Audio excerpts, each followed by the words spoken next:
나무에 의해서 사실 좌우되다시피 했다는 말이죠. 왜냐하면은 처음에 에덴 동산에서 선악을 알게 하는 나무의 실과 그것을 하나님이 금하셨는데 그 나무 실과를 먹으면서 하나님을 반역하면서 이제 인류의 타락이 시작되고 죄가 들어왔습니다. 그리고 거기에 모든 불행, 죄의 모든 부수적인 그 따라오는 불행한 것들이 이제 따라왔고요. 생명나무의 길은 하나님이 막으셨는데 죄를 범한 인류에게 생명나무의 실과에 접근하지 못하도록 그렇게 하나님이 그 길을 막으셨다고 되어 있습니다. 그런데 바로 성경에 우리 가장 중심에 있는 예수 그리스도가 하나님의 아들이 오셔서 십자가라고 하는 바로 생명나무에 달리시고 그 죽음의 나무인데 하나님의 아들이 달리심으로 생명나무가 되었습니다. 그리고 하나님의 아들이 그 나무에 달려서 처형을 당하고 죽을 때 아버지의 뜻을 위해서 죄 없으신 분이 그 죄의 형벌을 당하심으로써 죄에 있는 우리가 죄의 사함을 받을 수 있는 근거를 만드셨습니다.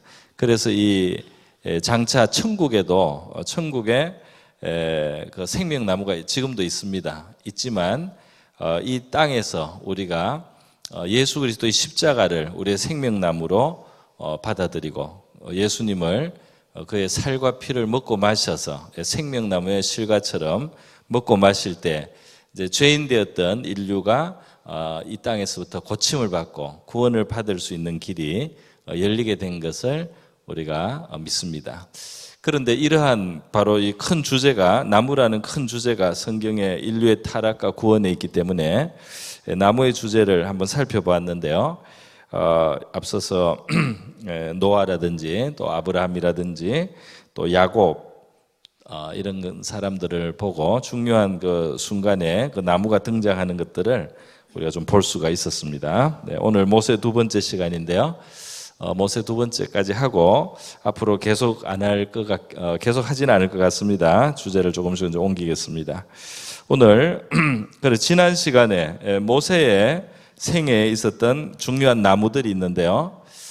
첫 번째는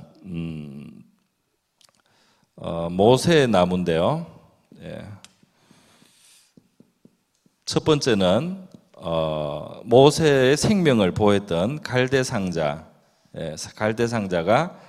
출애굽기 2장에 나왔고 여기에 나무진을 또 역청을 발라서 그 아이의 생명을 그 부모가 보존할 때 이것이 그 이제 부모의 믿음이었어요. 그 생명을 위해서 이렇게 자기들이 할 수 있는 데까지 보호하고 그 다음은 이제 나일강에 띄워서 하나님의 손에 맡겼습니다. 그래서 이 한 생명을 구원하기 위한 그 일, 한 아기를 한 아이죠, 한 아이. 한 아기의 이 생명이 보존됨으로써 이스라엘 민족이 구원받게 되는 그러한 결과를 가져오게 되었습니다. 이 작아 보이지만 갈대 상자 또 거기에 발린 나무진 이 작은 도구지만은 이것이 한 생명을 돕고 구원하고 보존하고 섬겼을 때 그것이 나중에는 민족의 구원을 이루시는 하나님의 도구로 이제 이 아이가 쓰임을 받게 되기 때문에 우리 믿는 사람에게는 정말 한 영혼을 천하보다 귀하게 여기고 또 우리가 한 가지 믿음의 작은 실천과 행위도 큰 열매로 하나님께서 맺게 하실 수 있다는 사실을 믿고 우리가 그것을 소중하게 여겨야 할 줄로 믿습니다. 그런 교훈들을 우리에게 주는 거죠. 두 번째로 우리 출애굽기 3장에서 바로 모세 자신이 하나님을 만날 때 호렙산의 떨기나무에 불타는 그런 모습으로 하나님께서 그에게 나타나셨어요. 그래서 이 떨기나무가 금방 불에 사그라질 줄 알고 모세가 봤는데 계속해서 나무가 소멸되지 않고 불이 타오르는 것을 보고 모세가 신기해서 이 나무 앞으로 갔었습니다. 그래서 거기서 이제 하나님의 음성을 듣게 되고 발에서 신을 벗으라는 음성을 듣고 나는 아브라함과 이삭과 야곱의 하나님이다. 그런 하나님에 대한 말씀을 듣고 이제 소명을 듣게 되는 거죠. 그래서 이스라엘 민족을 지금 이 고통하고 있는 이 땅에서부터 건져내서 내가 주려고 하는 약속의 땅으로 이제 데려가라는 하나님의 말씀을 듣게 됩니다. 그때 모세가 광야에서 40년 동안 살면서 양만 상대하고 혀도 뻣뻣해지고 과거에는 유능한 사람이긴 했지만 자신감을 잃었습니다. 그래서 이 모세가 사역을 하는데 하나님께서 강권을 하셔서 모세로 하여금 민족을 구하기 위해서 그 이스라엘 애굽으로 가서 백성들을 만나고 또 바로를 상대하도록 이제 그렇게 강권을 해서 가게 되는 거죠. 그때 이 가시떨기 자체가 바로 모세를 앞으로 사용하시는 하나님 앞에서 모세 자신을 상징하는 그런 나무가 아닌가 우리는 해석을 해볼 수 있습니다. 왜냐하면은 모세 자신은 정말 부족하다는 생각을 많이 하고 있는데 하나님께서 그 부족하게 여기는 그 사람을 사용하셔서 정말 그 역사를 바꾸고 그 하나님의 큰 뜻을 성취하는 도구로 사용을 해주셨기 때문이죠. 그래서 우리 사도 바울이 자기를 질그릇이라고 그렇게 질그릇 같은 우리 안에 보배이신 그리스도를 담았다는 이제 그런 고백을 고린도서에서 하는데요. 우리 믿는 성도들이 우리 자신이 대단해서가 아니고 우리 안에 모시고 있는 그리스도가 놀라우신 분이고 우리 자신은 능력이 없어도 우리 안에 사그라들지 않고 타는 불과 같은 하나님이 우리와 함께 하시면 우리가 하나님이 명하시는 일들을 감당할 수 있다는 사실을 기억할 수 있기를 바랍니다. 그러니까 나의 힘과 능력으로 한다면 안 되는 거죠. 나의 힘과 능력으로 하려고 했을 때 하나님이 모세를 써주지 않았어요. 40년 전에. 그때는 말도 잘하고 전쟁도 할 수 있고 아주 유능하고 젊었을 때인데 모든 것을 갖춘 것 같을 때 하나님께서 모세를 사용해 주질 않습니다. 그냥 살인자로 그렇게 되어가지고 도망가게 그냥 두시고 그래서 그 광야에서 장인의 양을 치면서 오랜 세월을 지나면서 이 사람이 좀 변화되도록 하나님이 기다리셨어요. 이 사람이 숙성됐다고 해야 될까요? 하나님 앞에서 자기가 아무것도 아닌 것을 알 때까지 기다리셨다고 할 수 있습니다. 능력은 갖추고 기능은 있었지만은 그러나 자기 자신이 하나님 앞에 정말 아무것도 아니라는 것을 알았을 때, 그래서 다른 사람을 능히 용납할 수 있는 사람이 되었을 때, 그 정의감으로 다른 사람을 쳐부수고 죽이는 사람이 이제 더 이상 안 되었을 때, 그때가 하나님이 이 사람을 들어서 민족을 인도하게 하고 그 민족의 많은 반역을 참아가면서 그 민족을 인도할 수 있는, 바로 이것이 하나님이 기대하신 중보자의 또 그 민족의 인도자의 자질이었다는 겁니다. 그래서 자기는 무능하게 생각했지만은 바로 이것이 하나님이 쓰시기에 필요한 조건이었다 하는 겁니다. 할렐루야. 실제로 무능하기도 했죠. 뭐 노인이 무슨 힘이 있겠어요. 뭐 자기의 능력으로 바로를 뭐 억누르겠어요. 그런 건 전혀 아닙니다. 그냥 하나님이 가라고 하니까 가는 거죠. 이 사람이 진짜 했다고 하는 일은 백성을 참은 것밖에 없습니다.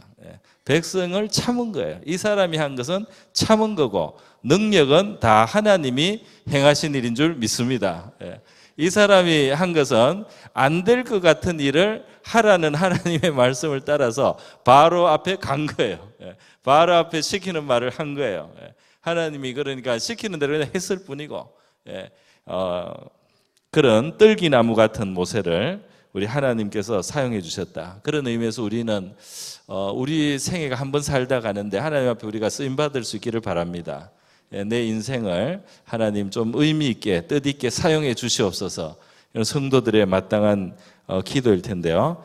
그럴 때 내 자신의 어떠한 능력과 잘난 것으로 하나님이 사용하신다고 너무 생각하고 우리가 거기 때문에 너무 신경을 쓸 필요는 없습니다. 하나님 앞에 우리 순종할 수 있으면 그것이 큰 능력인 줄 믿습니다.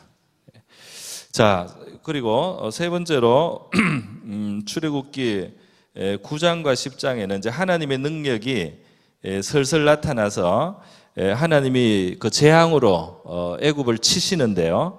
그래서 이 9장에 보면은 7번째 재앙입니까? 이 우박이 떨어지고, 그 다음에 10장에는 8번째 재앙으로 메뚜기가 와서 애굽의 나무들을, 애굽의 나무, 애굽의 생명, 나중에 이것이 장자를 치는 데까지 이제 갑니다.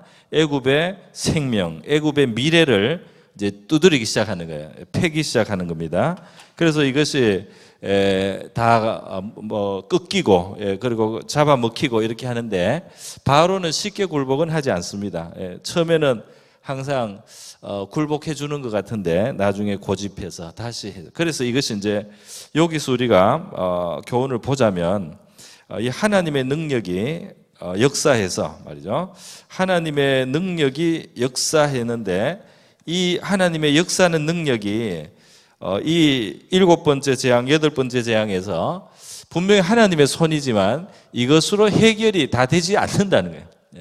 이게 조금 해결이 되는 것 같다가 덜 되고, 해결되는 것 같다가 덜 되는 그런 차원이 있습니다. 나중에 이제 9번째 해가 어두워졌다가 10번째 재앙에서 장자를 치실 때, 그때 애굽이 이제 굴복을 하게 되죠. 바로가 비로소 굴복을 하는데, 이때 하나님의 그 능력이 끝장을 보지 않아도 우리의 삶 속에 완전한 해결을 가져오지 않았지만 하나님의 능력이 어느 정도 역사하고 있다는 이 사실 자체도 우리에게 굉장히 중요한 일인 줄 믿습니다. 뭐 다 해결되고 완전히 완성이 된 것은 아니지만 진행 중으로 하나님이 이만큼 역사하고 있다, 하나님이 이만큼 무엇인가를 행하고 계시다, 그것이 결과를, 끝장을, 완전한 해결에 이르지 않았을지라도 그것이 분명히 하나님의 손일진데, 우리가 하나님께서 시작하시는 일들은 이루어지고 또 결과에 이르고 열매를 맺게 될 것이라는 믿음과 소망을 가질 수 있기를 바랍니다. 하나님이 하는 것 같은데 왜 완성이 안 되냐, 왜 끝장이 안 나느냐, 너무 그렇게 초조할 필요가 없는 줄 믿습니다. 자, 이렇게 지난 시간에 세 개를 봤는데요. 오늘 이제 몇 가지를 더 보도록 하겠습니다. 오늘 간단히 봅니다. 출애굽기 15장 오늘 본 이것은 마라의 쓴물이죠. 마라라고 하는 이 뜻이 바로 쓰다는 뜻 혹은 슬프다는 뜻이 있는데요. 백성들이 홍해를 지나와서 수르강야를 들어왔습니다. 홍해를 지나왔다는 이 말은 백성들이 놀라운 체험을 한 거예요. 놀라운 체험. 홍해가 갈라졌다는 것은 정말 어마어마한 체험입니다. 정말 이것은 이들에게 이만한 하나님을 경험했다면 그 다음부터는 이들이 완전히 믿음으로 살 수 있을 것 같은 그런 체험이라고 할 수 있죠. 바다가 갈라지면서 빠져나오고 말이죠. 적군은 다 수장시키는 이런 엄청난 일이 일어나니까 이 하나님이라면 우리는 앞으로 아무것도 걱정할 필요가 없다, 이렇게 생각하지 않겠습니까? 우리의 삶 속에 하나님을 만나거나 체험하거나 하나님의 손이 역사해서 이런 하나님이라면 내가 이 하나님과 함께 한다면 내가 걱정하고 두려워하고 염려하고 살 필요가 없겠구나 하는 이런 믿음의 확신을 여러분 가져보신 적이 있으시겠죠? 있으시기를 바랍니다. 그런 확정을, 그런 마음의 확신을 체험으로나 아니면 성령의 감동으로나 무엇이든지 우리 성도들의 삶 속에 하나님이 주실 수 있는데요.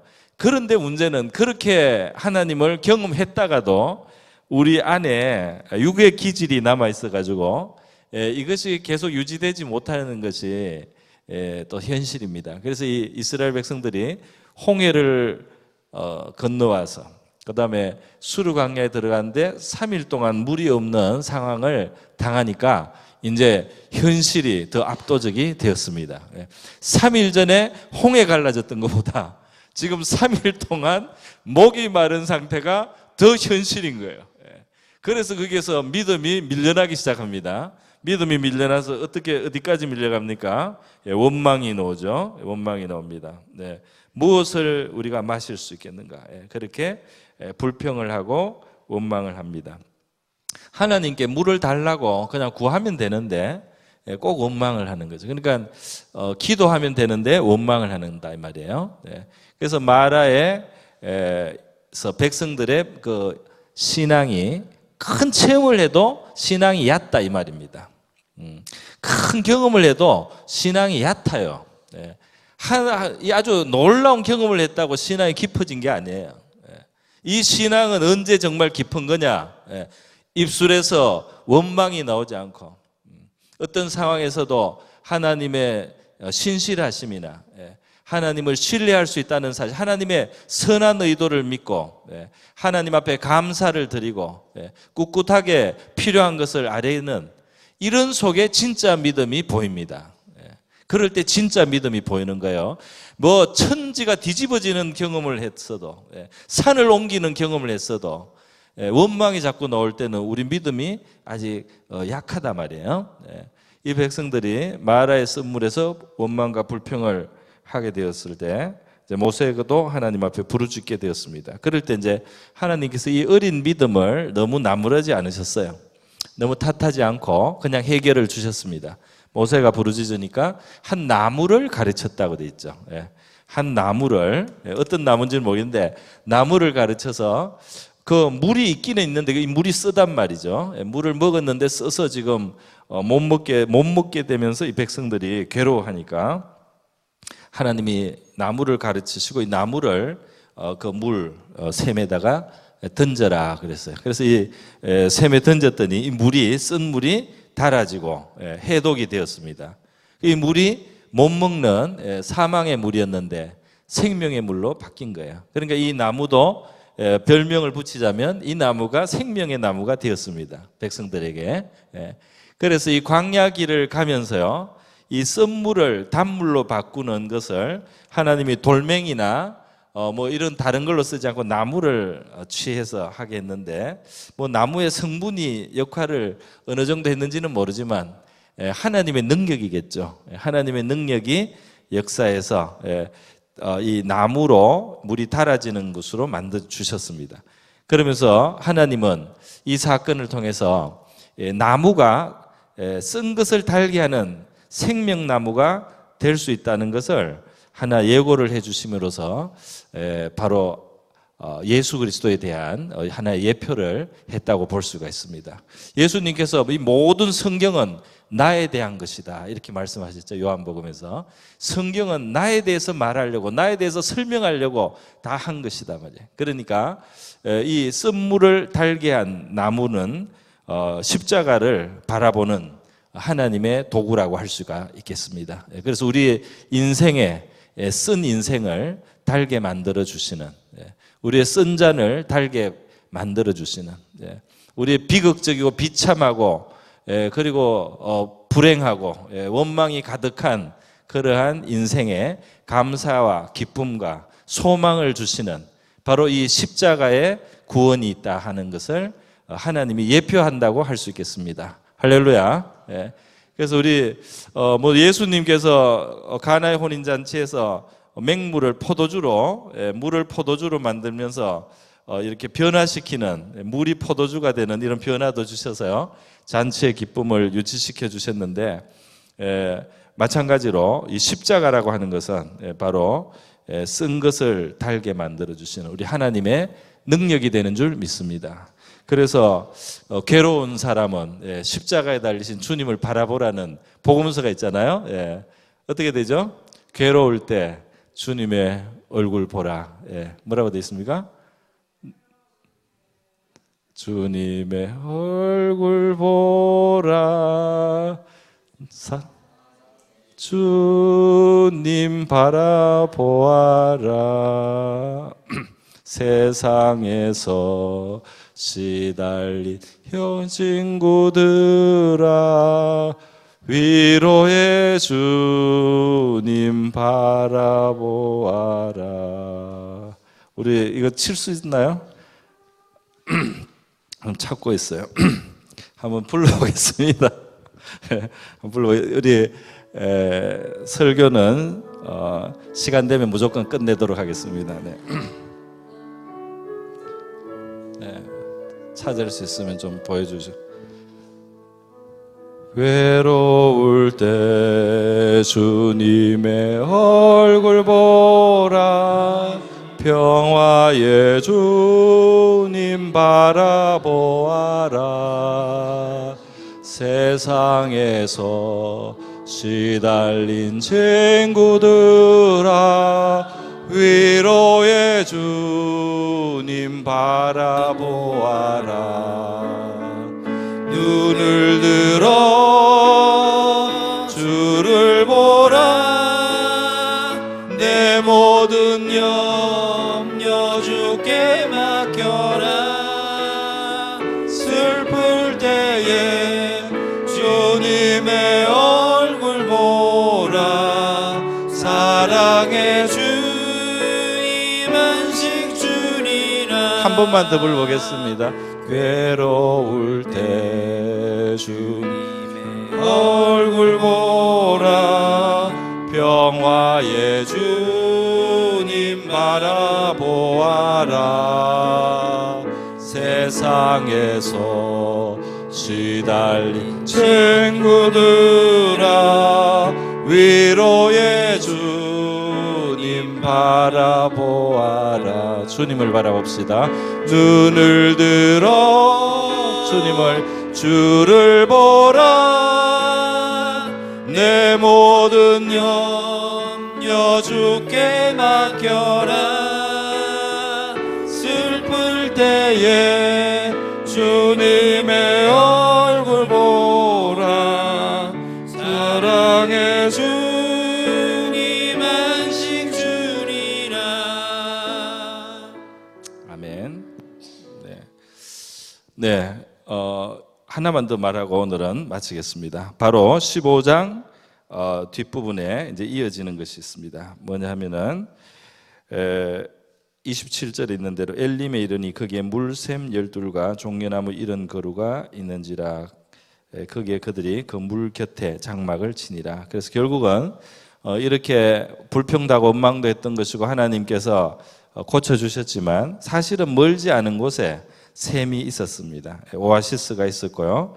여기는 아마 큰 종려나무, 아주 보기 좋은 종려나무 70그루가 있는 아름다운 오아시스가 멀지 않은 곳에 사실 있었다. 하나님은 이 광야의 힘든 코스에 이렇게 필요한 물이라든지 백성들이 쉴 만한 곳을 미리 적당하게 사실은 배치를 하시고, 백성들이 볼 때는 상당히 힘들고 빠듯했지만 사실 조금 더 인내하고 조금 더 참고 가다 보면은 하나님께서 예비하신 그러한 안식과 위로의 장소, 그러한 시간이 하나님은 계산하고 계신다는 겁니다. 할렐루야.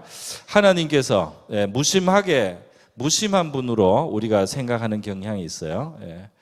때로는 하나님이 우리가 부르짖게도 하고 구하게도 하고 매달리게도 하지만 하나님은 굉장히 깊은 생각을 가지고 계시고 굉장히 섬세한 데까지 생각을 하십니다. 그래서 우리 다윗이 시편에서 하나님께서 나를 향하여 가진 생각은 바다의 모래알보다 더 많다는 그런 식의 표현을 했어요. 하나님이 정말 나를 굉장히 깊게 생각하시는 건데 아주 작은 일들 가운데도 하나님은 관심을 가지시고 생각을 하시고 배려를 하시고 거기에 뭔가를 준비하시는 그런 분이다 하는 것을 다윗이 고백을 했습니다. 우리 예수님의 표현으로 보면 너희들의 머리털까지 세신 바가 되었다 하는 말씀과 같죠, 그죠?